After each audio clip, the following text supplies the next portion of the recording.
14 novembre 1900. La maman reine redonne des forces à Jésus. Louisa est transportée au purgatoire. Ce matin, lorsque mon adorable Jésus vint, il me transporta hors de mon corps et me demanda un soulagement pour ses souffrances.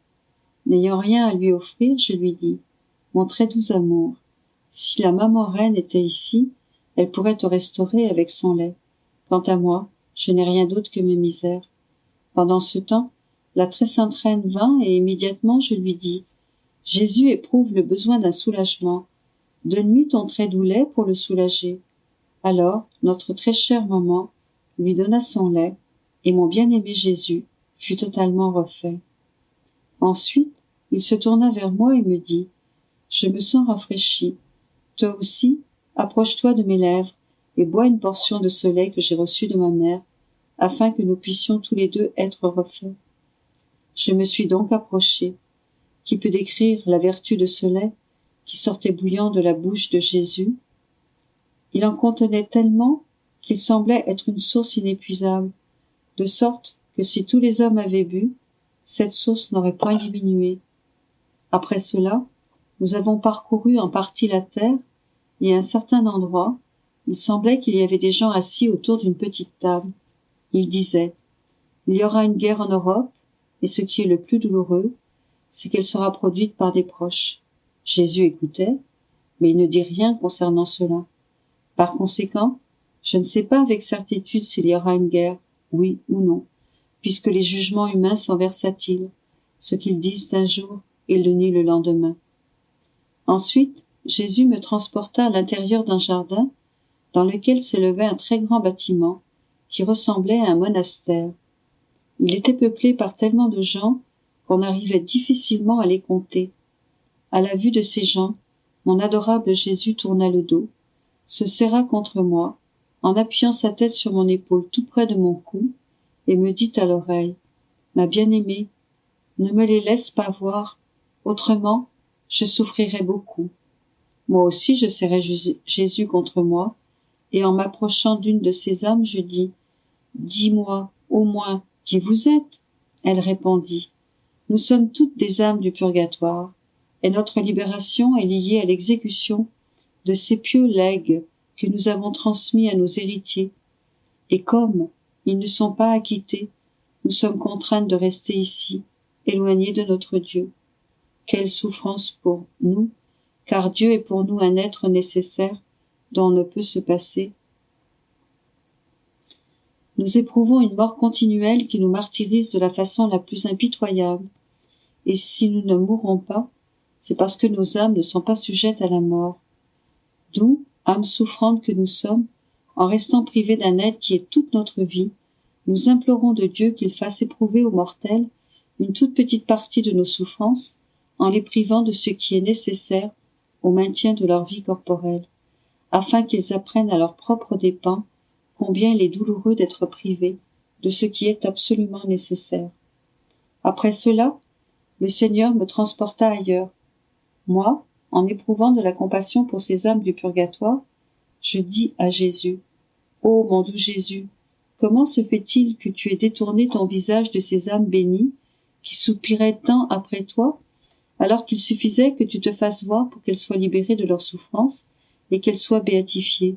Jésus répondit, ô ma fille, si je m'étais montré à elles, puisqu'elles ne sont pas totalement purifiées, elles n'auraient pas pu soutenir la vue de ma présence, et au lieu de s'élancer dans mes bras, confuses, elles se seraient retirées derrière, et je n'aurais rien fait d'autre d'accroître mon martyre et le leur. Voilà pourquoi j'ai agi ainsi. Cela dit, Jésus disparut.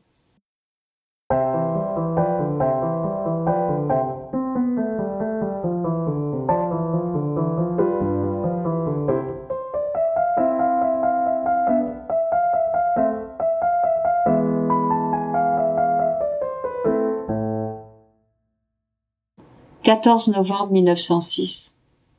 La croix repousse les limites du royaume des cieux. Oh, combien j'ai souffert de la privation de Jésus!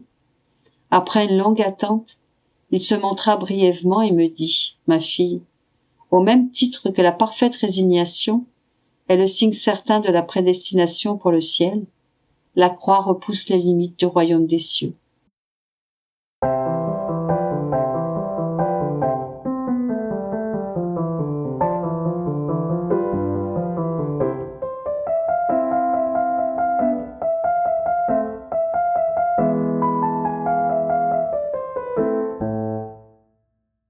14 novembre 1926. Comment, ne suivant pas la divine volonté dans la création, l'âme n'aurait pas le reflet de ses œuvres? Comment il est nécessaire d'avoir de grandes grâces pour la sainteté de vivre dans le saint vouloir? Je continuais mes actes dans la divine volonté et je me disais, si je passais une seule journée sans faire ces actes, quel serait le bien que je perdrais et le mal que je ferais? Et mon toujours aimable Jésus me dit, ma fille, sais-tu ce que tu ferais?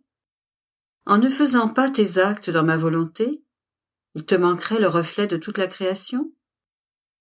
Parce que tu n'aurais pas son reflet, ce jour-là, les cieux ne s'étendraient pas en toi. Le soleil ne se lèverait pas, la mer ne coulerait pas, et la terre ne laisserait pas venir ce jour-là la nouvelle floraison.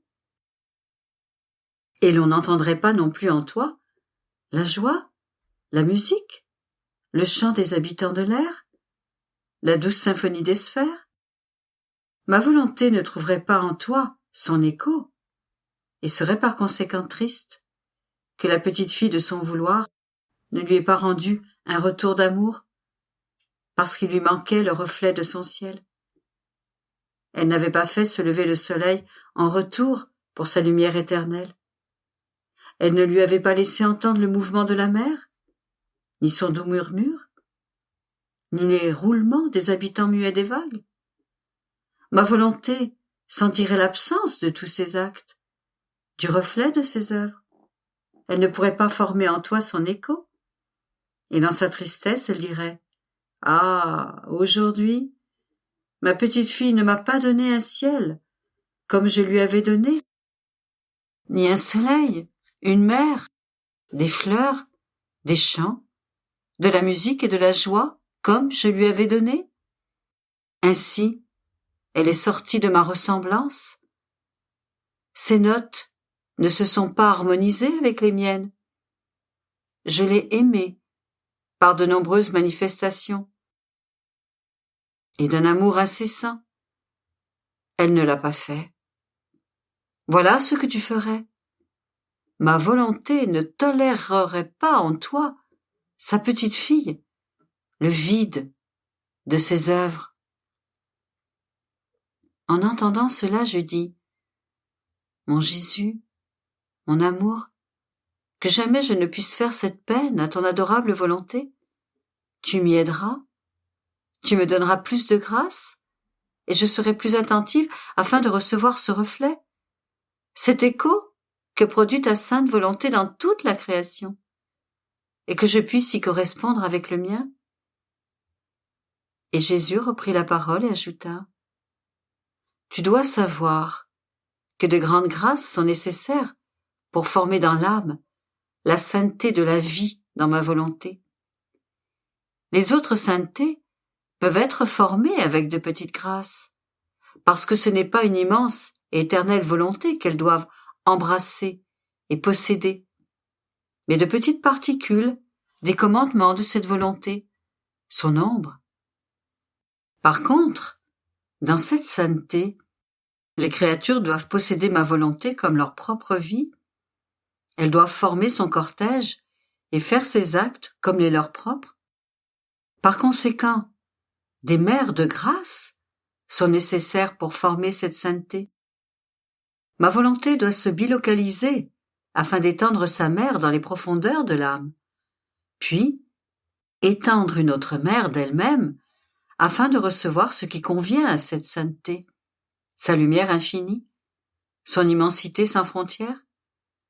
La bonne volonté de l'âme n'est rien d'autre que le fond de la mer qui, formant le rivage, entoure les eaux afin de former la mer. Ma fille, il faut beaucoup de choses pour soutenir et préserver une divine volonté dans l'âme. Et la divinité, sachant que la créature n'a pas fait les choses convenables à une volonté si sainte, ne lui refuse rien. Tout est mis en elle, à sa disposition, afin de former la sainteté de la vie dans ma volonté. Dieu lui-même agit comme premier acteur et spectateur. Mon humanité donne tout ce qu'elle a fait, souffert et conquis, et qui constitue des mers sans fin, en aide à cette sainteté pleinement divine.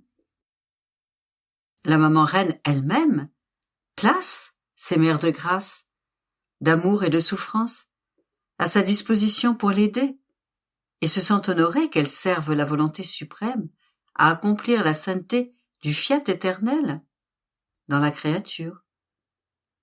Le ciel et la terre veulent donner, et ils donnent, car se sentant tout investis par cette volonté, ils désirent, ils veulent ardemment aider l'heureuse créature à remplir le dessein de la création, l'origine de la sainteté que la suprême volonté voulait de la créature.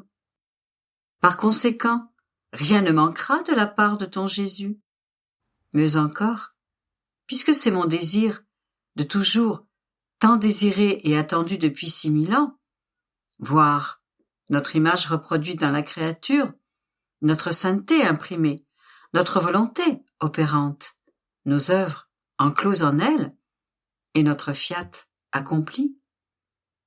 Je voulais la joie et le plaisir de voir notre réflexion dans la créature. Autrement, la création serait pour nous sans joie, sans amusement, sans harmonie. Notre écho n'y trouverait pas la voie pour y résonner. Notre sainteté, le lieu où s'imprimer. Notre beauté, l'endroit où briller. Notre amour, le lieu où se déverser. Notre sagesse et notre maîtrise ne trouveraient pas où agir et se déployer. Aussi, l'action de tous nos attributs serait entravée parce qu'ils ne trouveraient pas le matériau nécessaire à la formation de leur œuvre, afin d'avoir leur reflet. Par contre, dans l'âme où elle règne, ma volonté la dispose à devenir ce matériau pour que nos attributs puissent exercer leur art merveilleux.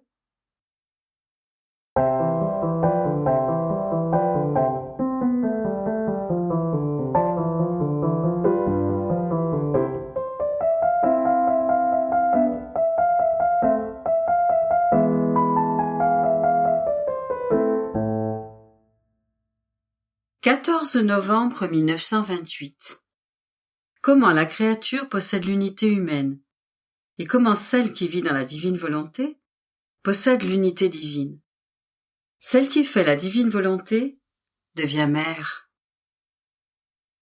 Je me sens tout abandonnée dans la divine volonté et malgré les privations de Jésus, mon pauvre esprit est pris d'une force irrésistible pour suivre ses actes.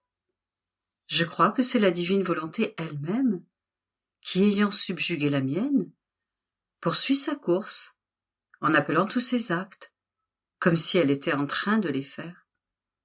Et moi, en la suivant dans ses actes, je pensais au premier temps de la création, lorsque tout était bonheur dans l'homme, et qu'en étant dans la volonté de son Créateur, il vivait dans son unité, où il pouvait tout recevoir et tout donner à l'être suprême. L'unité veut dire toute chose. Mais alors que je pensais à cela, mon doux Jésus, se manifestant en moi, me dit « Ma fille, nous avons créé l'homme à notre ressemblance, de sorte qu'il possède lui aussi son unité humaine. Ainsi, lorsqu'il parle, travaille, marche, etc., on peut appeler tout cela les effets de son unité, parce que une est sa volonté, une est sa tête, dont tous ses actes dépendent. Par conséquent, on peut dire que c'est la force de sa volonté qui parle, qui travaille, qui marche, et en est les effets. Si l'homme n'avait pas cette unité, Tous ces actes seraient en contradiction les uns avec les autres. C'est ce qui se passe avec le soleil. Du haut de sa sphère, un est son acte de lumière, et comme il possède l'unité de lumière donnée par son Créateur, bien que son acte soit un, ses effets de lumière sont innombrables. Or, pour la créature qui agit et vit dans ma volonté, la volonté humaine s'arrête. Sa vie se termine et n'a plus de raison d'exister. Car commence alors la vie de l'unité de ma volonté. Et puisque mon acte est unique, et que tout ce qu'il a créé ou peut faire peut être appelé l'effet de cet acte unique, l'âme, vivant dans cette unité de ma divine volonté, comme en son propre centre, est présente dans tous les effets de cet acte unique. Et, oh, comme il est beau de voir cette heureuse créature dans tous les effets que notre volonté sait et peut produire. Elle court dans la lumière du soleil comme l'effet de notre volonté. Dans les cieux, dans la mer, dans le vent, en toutes choses, elle court comme la volonté humaine court dans tous les actes humains, et comme la lumière du soleil court dans tous ses effets. De la même manière, l'âme court dans le fiat, dans tous les effets qu'il possède et produit. C'est pourquoi la vie, dans notre divine volonté, est le plus grand des prodiges. Et si notre divinité voulait en faire un plus grand, elle ne le pourrait pas plus qu'elle ne pourrait trouver quelque chose de plus grand, de plus prodigieux, de plus puissant, de plus beau, de plus heureux que notre volonté à donner à la créature. Parce qu'en donnant notre divine volonté, nous donnons tout. Sa puissance forme notre écho dans les profondeurs de l'âme et forme nos plus belles images. Et l'écho de la petitesse humaine devient un avec le nôtre. De sorte que, s'unissant à notre acte premier, elle court et se diffuse dans tous les effets que produit l'acte unique de Dieu. Après quoi, mon aimable Jésus se fit voir sous les traits d'un petit enfant qui, jetant ses bras autour de mon cou, me dit « Ma maman, celle qui fait ma divine volonté devient mère. Mon divin fiat l'embellit pour moi, la transforme et la rend féconde, de façon à lui donner toutes les qualités pour être une vraie mère, et continue à former cette mère avec les reflets du soleil de ma divine volonté. Et j'exulte, et je prends grand plaisir à l'appeler ma maman, et non seulement je la choisis comme mère, mais j'appelle un grand nombre de tout petits pour les donner à ma mère, afin qu'elle soit leur mère. Et en disant cela, il m'a montré en grand nombre de petits garçons et de petites filles autour de moi. Et l'enfant Jésus leur dit « Voici ma mère et votre maman. » Tous ces petits étaient en fête et m'entouraient avec Jésus qui ajouta « Ces petits que tu vois ne sont rien d'autre que la première cohorte des enfants de ma divine volonté. En elle, tous seront petits, parce que la divine volonté a la vertu de préserver leur fraîcheur et leur beauté, tout comme ils sont sortis de nos mains créatrices. Et comme elle a appelé ta petitesse à vivre en elle, il est juste que, étant la première, tu sois la petite maman de tous ces petits-enfants.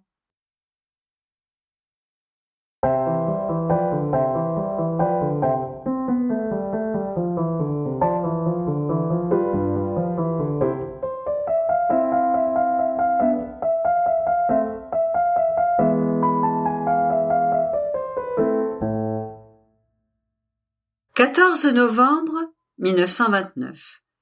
Comment les droits de la création sont justes et sains. exemple du soleil, et comment celle qui vit dans la divine volonté est le vrai soleil. Je suis toujours dans le saint héritage du divin fiat. Plus je pénètre en lui, plus je suis portée à l'aimer. Plus je me déplace en lui, plus il se dévoile, plus il se fait connaître et me dit « Vis toujours dans le précieux héritage qui te fut donné avec tant d'amour. Il t'appartient, il sera toujours à toi, inséparable de toi, et jamais je ne permettrai que ma petite fille ne ressente pas la palpitation de ma lumière, l'haleine de mon souffle balsamique, la vie de ma divine volonté. Mais alors que mon petit esprit errait dans le divin vouloir, mon aimable Jésus, sortant de cette lumière du divin fiat, me dit « Ma fille, parce que le soleil possède la force de l'unité de sa lumière, don de son Créateur, sa lumière n'est pas sujette à la séparation, pas même à la dispersion d'une seule goutte de sa lumière. Par conséquent, en vertu de cette unité de lumière que possède le soleil, il n'est rien de ce qu'il touche ou revêt à quoi il ne donne ses précieux effets. Le soleil semble jouer avec la terre. Il donne son baiser de lumière à chaque créature, à chaque plante. Il embrasse toute chose de sa chaleur. Il semble souffler et communiquer les couleurs, la douceur, les saveurs. Et s'il accorde ses effets en abondance, il garde cependant jalousement pour lui la moindre goutte de toute cette lumière qu'il possède. Et pourquoi cela? Parce qu'il veut conserver les droits de sa création et ne rien disperser de ce que Dieu lui a donné. Oh, si le soleil dispersait sa lumière, il arriverait finalement que, peu à peu, le soleil ne serait plus soleil. Les premiers droits de la manière dont toutes choses furent créées, y compris l'homme, sont sacrés, justes et saints, et en toute justice, tous devraient s'en tenir au premier acte, tels qu'ils furent créés. Seul l'homme n'a pas été capable de conserver le grand honneur de la façon dont il fut créé par Dieu. Mais cela lui en a coûté énormément, et c'est pourquoi tous les maux lui sont tombés dessus. Or, ma fille, celle qui vit dans ma divine volonté, possède les droits de sa création, et par conséquent, mieux que le soleil, elle vit dans l'unité de son Créateur. Elle est la reproductrice des effets de l'unité divine. Dans cette unité, elle rassemble tout, embrasse tout, réchauffe tout, et avec le souffle de la divine volonté, elle produit dans le cœur des créatures tous les effets présents dans le royaume de grâce.